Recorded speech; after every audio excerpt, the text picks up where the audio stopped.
Os queríamos contar el caso de una paciente a la que atendimos hace unas cuantas semanas. Es una mujer de 74 años de edad que acudía a nuestro centro por un cuadro de dolor intenso irradiado a la cara anterior del muslo derecho de unos 7-8 años de evolución.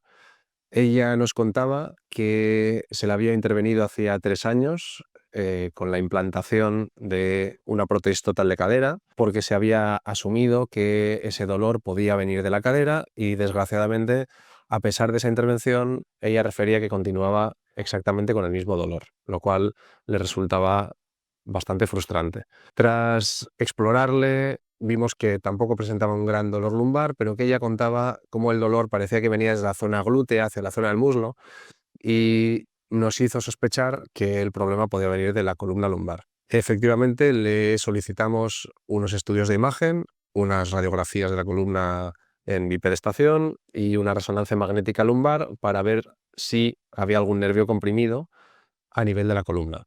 La resonancia magnética lumbar nos confirmó que esta paciente, como por otro lado es lógico, con 74 años, tenía un cierto desgaste de su columna, especialmente una discopatía moderada, es decir, un desgaste considerable de los discos de los amortiguadores intervertebrales en los niveles L4-L5 y L3-L4.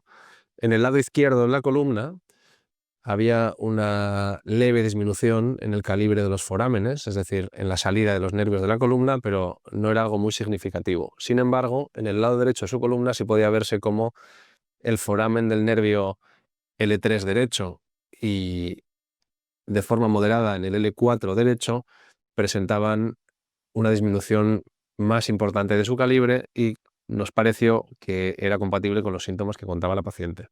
Sabemos que entre cada dos vértebras sale un nervio al lado izquierdo y al lado derecho, y sabemos que cada uno de estos nervios da sensibilidad y da fuerza a distintos territorios de la pierna.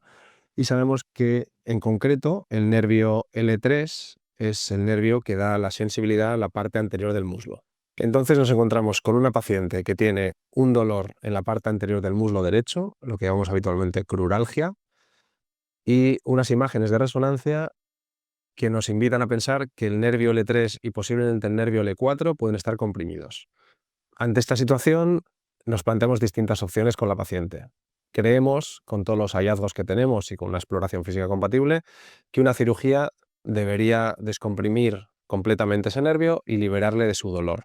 Pero es una paciente que ya viene con un antecedente de una cirugía considerable, de una prótesis de cadera que no le ha ayudado, y queremos estar seguros al 100% de que le vamos a ayudar con una posible cirugía.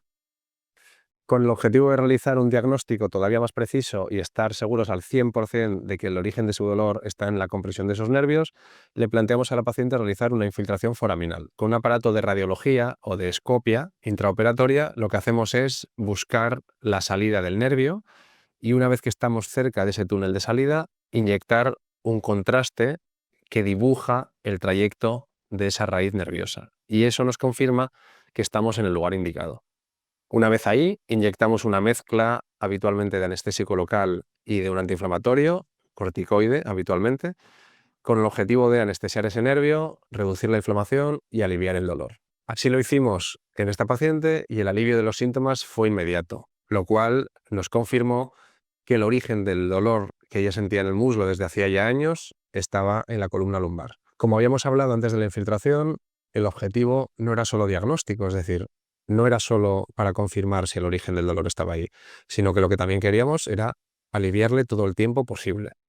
Creemos que, por el grado de compresión que tiene, en algún momento terminará necesitando una cirugía, pero ya será una cirugía todavía más enfocada, más selectiva, a descomprimir solamente esos nervios. A día de hoy han transcurrido ya casi unos 3 meses y la realidad es que la paciente no tiene dolor. Queríamos compartir este caso con vosotros porque nos ha parecido que refleja de una forma bastante fiel nuestra filosofía y nuestra forma de hacer las cosas. Nosotros somos fundamentalmente cirujanos de columna y, como cirujanos, intentamos ofrecer soluciones quirúrgicas definitivas cuando no queda otra opción. Pero antes de llegar a ese punto, intentamos aliviar a nuestros pacientes con todo el abanico de técnicas que tenemos a nuestra disposición.